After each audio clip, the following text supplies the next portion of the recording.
কেউ যদি হাঁচি দেয়, জোরে আলহামদুলিল্লাহ বলে, কোনো ব্যক্তি যদি সেটা শুনতে পায়, হাসির জবাব না দিলে কি গুনাহ হবে? খুবই সুন্দর একটি এবং দরকারি একটি প্রশ্ন। ইসলাম আমাদেরকে অত্যন্ত দারুণ শিষ্টাচার শিখিয়েছে এবং সামাজিক এবং পরম সৌজন্যতা বোধ সম্পন্ন মানুষ হতে শিখিয়েছে। অন্য কোন সমাজে, অন্য কোন সভ্যতা ইসলামের মতো এত বেশি আপনাকে সৌজন্যতা বোধ সম্পন্ন মানুষ হতে শেখায়নি। যেমন কেউ যদি আপনাকে সালাম দেয়, আসসালামু আলাইকুম ওয়া রাহমাতুল্লাহ, আল্লাহ বলেছেন ওয়াইদা হুয়িতুম বিতাহিয়াতিন ফাহাইয়ু বিআহসানা মিনহা আও রুদ্দুহা। তোমাদেরকে কেউ যদি কোনো ভাষায় অভিবাদন জানায়, সালাম জানায়, তাহলে তুমি সে যতটুকু দিয়ে তোমাকে অভিবাদন দিয়েছে, সৌজন্যতা ভদ্রতার খাতিরে তিনি তোমাকে সালাম দিয়ে দোয়া করেছে, তুমি চুপচাপ থাকতে পারো না, তোমাকেও জবাব দিতে হবে পাল্টা। এবং সেটা তিনি যা বলে দিয়েছেন কমপক্ষে অতটুকু, বরং তার চাইতে বেশি দেওয়া উচিত, না হলে কমপক্ষে যতটুকু বলেছে ততটুকু। কেউ যদি বলে আসসালামু আলাইকুম ওয়া রাহমাতুল্লাহ, তুমি চুপ থাকলা, তুমি গুনাহগার হবে। কেউ যদি আসসালামু আলাইকুম ওয়া রাহমাতুল্লাহ বলার পর জবাবে যদি আপনি বলেন ওয়া আলাইকুম আসসালাম, শুধু কমায় বলেন, তাহলে আপনি গুনাহগার হবেন। তিনি যতটুকু বলেছেন কমপক্ষে ততটুকু বলতে হবে, পারলে বাড়িয়ে বলবেন। তিনি আসসালামু আলাইকুম বললে আপনি বলবেন ওয়া আলাইকুম আসসালাম ওয়া রাহমাতুল্লাহ। তিনি যদি বলেন আসসালামু আলাইকুম ওয়া রাহমাতুল্লাহ, তাহলে আপনি বলবেন কি ওয়া আলাইকুম আসসালাম ওয়া রাহমাতুল্লাহি ওয়া বারাকাতুহু। অনেক ইমামদের মতে এরপরে মাগফিরাত ইত্যাদিও যুক্ত করা যায়। আলবানী রাহিমাহুল্লাহ এরকম একটা কথা বলেছেন, যদিও বিশুদ্ধ মত অনুযায়ী অবারাকাতুহু শেষ, এতটুকু। যদি কি অবারাকাতুহু বলেন তা আপনি অতটুকুই বলবেন। এটা হলো সৌজন্যতার শিক্ষা, যে আপনাকে একজন সালাম দিল, অনেক লোক আছে অহংকারী, সালামের জবাব শুনে মাথা ডুলায়, দুইটা ঠোঁট নাড়ালে হয়ে যায়, সেখানে আস্ত মাথা নাড়াচ্ছে। কোনো যুক্তি আছে? যে কাজ দুই ঠোঁটে করা যায় সেটার জন্য সে কি করতেছে? পুরো মাথা নাড়াচ্ছে। অনেকে মাথাও নাড়ায় না অহংকারের কারণে, এটা গুনাহ। সালাম দেওয়া কিন্তু ওয়াজিব না, কিন্তু সালামের জবাব দেওয়া ওয়াজিব। এবং জবাব মনে মনে দিলে হবে না, শুনাই দিতে হবে। কারণ শুনাই না দিলে লোকটা মনে কষ্ট পাবে, শুনাই না দিলে লোকটা মনে করবে আমি সালাম দিলাম, আমাকে ইগনোর করবো। তো আপনাকে এই সৌজন্যতা ইসলাম শিখিয়েছে। ঠিক একই ভাবে কেউ যদি হাঁচি দেয়, এখন বিজ্ঞান গবেষণা করে বের করেছে, বহু বৈজ্ঞানিক গবেষণা আপনার অনলাইনে খুঁজলে পাবো, যে মানুষ যে হাঁচি দেয়, এই হাঁচিটা মানুষের স্বাস্থ্যের জন্য ভালো। হ্যাঁ, অনবরত ঠান্ডার কারণে হাঁচি, সেটা তো অসুস্থতা, কিন্তু স্বাভাবিক যে হাঁচি, মাঝে মধ্যে হাঁচি হওয়া, এটা মানুষের স্বাস্থ্যের জন্য ভালো। হাঁচির ফলে মানুষের শরীর নির্ভর হয়ে যায়, নানান দিক থেকে মানুষের উপকারিতার পেছনে আছে, বিভিন্ন বৈজ্ঞানিক গবেষণা আছে, অনলাইনে বহু আর্টিকেল খুঁজে পাবেন। এই হাঁচি যে মানুষের জন্য ভালো এবং উপকারী একটা বিষয়, এই জিনিসটা তো আমরা জানতাম না। নবী সাল্লাল্লাহু আলাইহি সাল্লামের একটা হাদিস আছে, ফাইন্না শাইতানা ইয়াবিতু ফি খাইশুমি আহাদিকুম, মানুষের নাকের যে বাঁশি উপরের অংশ, এখানে শয়তান বসবাস করে, লুকায় থাকে, মানুষের শরীরকে প্রভাবিত করে, তাকে খারাপ দিকে ডাইভার্ট করে। তো হাঁচির পর মানুষ শারীরিকভাবে যেমন সুবিধা পায়, স্পিরিচুয়ালি মানুষ উপকার হয়। এই জন্য সে আল্লাহর কাছে শুকরিয়া জানিয়ে বলবে আলহামদুলিল্লাহ। হাঁচি আসলে কি বলবে? আলহামদুলিল্লাহ, আল্লাহর প্রশংসা করবে, কারণ এটা তার জন্য পজিটিভ ভালো একটা জিনিস হয়েছে। যখন কেউ হাঁচি আসার কারণে আলহামদুলিল্লাহ বলল, তখন যিনি হাঁচি শুনতে পেয়েছেন বা হাঁচির দাতার আলহামদুলিল্লাহ শুনতে পেয়েছেন, তার উপরে আবশ্যক হয়ে যায় জবাব দেওয়া।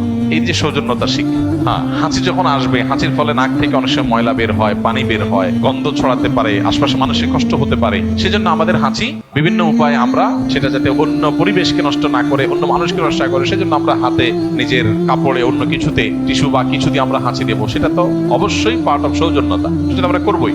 হাদিস নবী সাল্লাল্লাহু আলাইহি ওয়াসাল্লাম শিক্ষা দিয়েছেন, আলহামদুলিল্লাহ যদি কেউ বলে হাঁচি দেওয়ার পর, আপনি যদি শুনতে পান তার আলহামদুলিল্লাহ, তাহলে আপনার উপরে আবশ্যক আপনি কি করবেন? তাকে বলবেন পাল্টা ইয়ারহামুকাল্লাহ। কেউ যদি হাসি দিয়ে আলহামদুলিল্লাহ বলে, আমরা কি বলবো তাকে? ইয়ারহামুকাল্লাহ, মানে আল্লাহ তোমার প্রতি রহম করুন।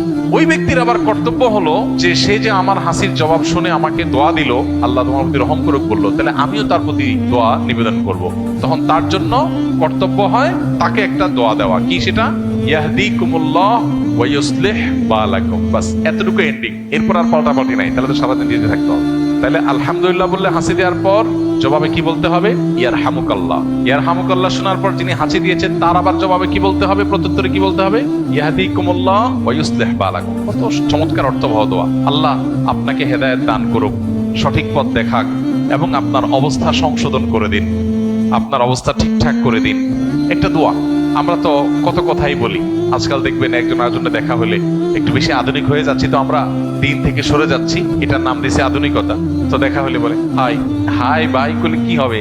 আসসালামু আলাইকুম বললে আপনার প্রতি শান্তি বর্ষিত হোক, আমি একটা দোয়া করলাম, আমি দোয়া করার মধ্য দিয়ে তার প্রতি কল্যাণ কামনা করলাম। সমাজের সবাই সবার কল্যাণ কামনা করলে সমাজটাই তো জান্নাতে পরিণত হয়ে যাবে। হাই ভাই বললে কি লাভ হবে? তো ইসলাম আমাদেরকে যে শিষ্টাচার শিখিয়েছে, এর চেয়ে যৌক্তিক কোনো শিষ্টাচার নাই। এই জন্য হাঁচির জবাব শুনে আমরা ইয়ারহামুকাল্লাহ বলবো, এটা অনেকে জানি না, এটা আমাদেরকে করতে হবে, এটা কিন্তু আবশ্যক। এটা মিন হাক্কিল মুসলিম, কোন মুসলিমের প্রতি আপনার কর্তব্যের অংশ হলো হাসির জবাব শুনে তার জন্য দোয়া দেওয়া। তাহলে চেষ্টা করবো তো ইনশাআল্লাহ। ছোট ছোট বাচ্চাদেরকে শিখাই দেবো আমরা, তারা এই রেসপন্স করা শিখবে, এই সৌজন্যতা শিখবে, এই ভদ্রতা শিখবে। যে একজন হাসি দিয়ে আলহামদুলিল্লাহ বলেছে আমি শুনেছি, তাকে বলবো ইয়ারহামুকাল্লাহ, শুনে বলতে হবে, মনে মনে না। আবার যিনি আলহামদুলিল্লাহ বলেছেন, হাসি দিয়েছেন, তিনি বলবেন ইয়াহদিকুমুল্লাহ ওয়া ইউসলিহ বালাকুম। এই একটা সুন্নাত আমাদের সমাজ থেকে হারিয়ে গেছে, আমরা অনেকে জানিও না। এটা বিস্তার করবো তো ইনশাআল্লাহ। এটা আমি অফিসে থাকাকালীন সময় কাউকে না পেয়ে একা একা ফরজ সালাত পড়ার সময় হঠাৎ করে দেখা যায় একাধিক লোক এসে জামাতে ফরজ সালাত শুরু করে। সেই সময় আমি কি একাকী নামাজ ছেড়ে দিয়ে জামাতে শরীক হব, নাকি একা একা পড়বো? আমাদের লক্ষ্য রাখতে হবে যে কেউ যদি আমাদেরকে, আমরা একা একা জামাতে দাঁড়ানোর পর দেখি জামাত শুরু হয়েছে, নিজের নামাজ ছেড়ে ওই জামাতে শামিল হওয়ার সুযোগ নেই। কারণ আল্লাহ তাআলা বলেছেন লা তুবতিলু আমালাকুম, তোমরা তোমাদের আমলকে বাতিল করে দিও না, তোমাদের আমলকে বাতিল করে দিও না, এটা আল্লাহ তাআলা আমাদেরকে বলেছেন। অতএব এটা আমাদেরকে মাথায় রাখতে হবে। এখন আমরা যদি কেউ মনে করি যে না আমি একা শুরু করছি, এখন জামাতে পড়লে তো 27 গুণ সওয়াব হবে, সেটাতে আমি যদি যাই তাহলে সেক্ষেত্রে আমার নামাজটা ভাঙতে হবে। নামাজ ভাঙা এটা ভালো কিছু না।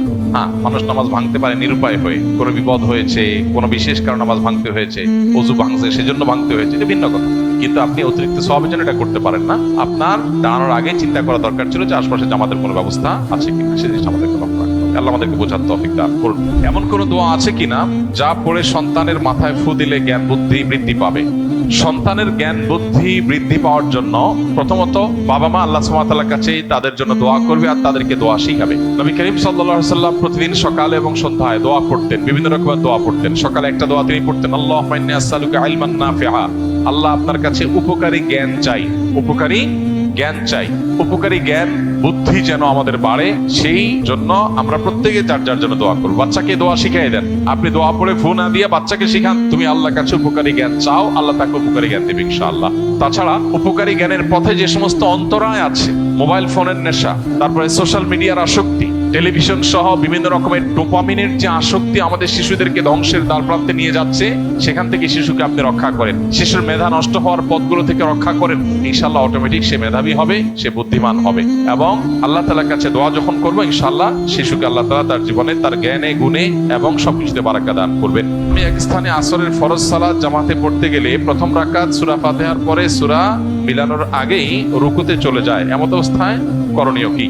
জামাতে ফরজ নামাজ যখন পড়বেন, ইমাম আস্তে যখন সূরা পড়েন তখন তার পিছনে সূরা ফাতিহা পড়বেন কিনা, ওলামায়ে কেরামের ইখতিলাফ আছে। ফুকাহা হানাফির মতে পড়বেন না, ইমামেরটাই যথেষ্ট। অন্য অনেক ইমামের মতে পড়বেন। এখন অন্যান্য ইমামদের, বিশেষ করে অনেক ইমামদের মতে নীরবে কেরাত হলে আপনি শুনতে পান না তখন পড়বেন, সরবে কেরাত হলে মাগরিবে ফজর আপনি শুনবেন। দুই তিনটা বড় বড় মাশহুর মত আছে, প্রসিদ্ধ মত আছে। এর মধ্যে আপনি যদি এই মত অনুযায়ী আমল করেন, যেটা আপনি বলেছেন যে আপনি সূরা পড়েন, তো সূরা ফাতিহা শেষে আপনি রুকুতে চলে যাবেন। আলাদা সূরা মেলানোর জন্য দাঁড়িয়ে অপেক্ষা করবেন না। রুকুতে ইমাম সাহেব যদি চলে যায় আপনি দেরি করবেন। আর যদি আপনি সামান্য অল্প একটু বাকি থাকে, এক আয়াত বাকি থাকে, দুই আয়াত বাকি থাকে, পড়ে আপনি চলে যেতে পারেন, ইমামকে রুকুতে পাবেন, তাহলে সেটা করতে পারেন। কিন্তু খুব বেশি বিলম্ব যদি করেন যে ইমাম উঠে যায় রুকু থেকে, তাহলে সেটা জায়েজ হবে না।